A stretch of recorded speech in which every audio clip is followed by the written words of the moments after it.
कथा समागम के सभी श्रोताओं को जय सिया राम। आज हम चर्चा करने जा रहे हैं प्रातः स्मरणीय डोंगरे जी महाराज के जीवन चरित्र के बारे में। तो आइए शुरू करते हैं। प्रातः स्मरणीय डोंगरे जी महाराज का जन्म दिनांक 15 फरवरी 1926 ईस्वी को मध्य प्रदेश के इंदौर जिले में हुआ तथा उनका पालन पोषण गुजरात में हुआ। उनका पूरा नाम रामचंद्र डोंगरे था तथा उनकी माता का नाम कमलाताई और पिता का नाम केशव भाई डोंगरे था। लगभग 8 वर्ष की आयु में शिक्षा के लिए वे महाराष्ट्र के पंढरपुर में रहने लगे, जहां गुरु आश्रम में उन्होंने 7 वर्षों तक वेदों, पुराणों, वेदांतों का गहन अध्ययन किया।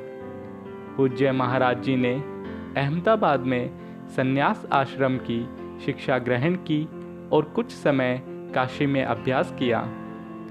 भागवत पर प्रभुत्व प्राप्त करने के उपरांत सर्वप्रथम अहमदाबाद स्थित सरयू मंदिर में उन्होंने भागवत कथा का वाचन किया।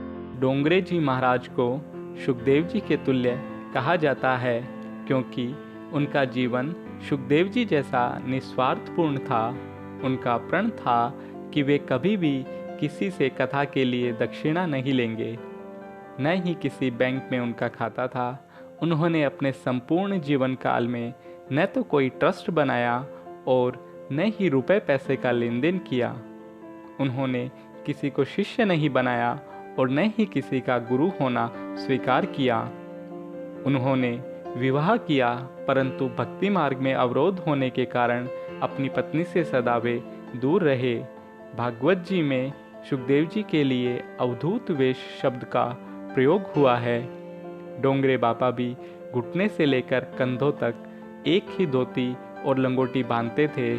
जीवन पर्यंत उन्होंने पैर में कभी पादुका नहीं पहनी और न ही हाथ में कभी घड़ी अथवा अंगूठी इत्यादि कोई अन्य वस्तु पहनी।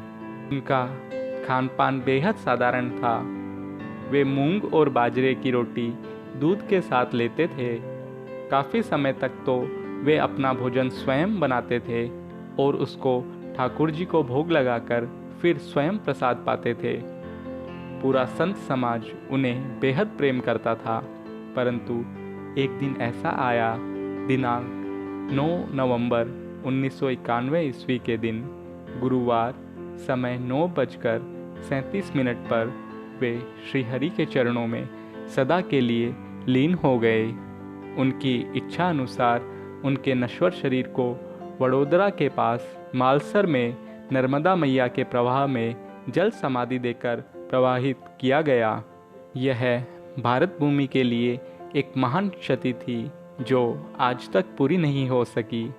परम पूज्य डोंगरे जी महाराज एक प्रखर वक्ता और भागवत कथाकार थे।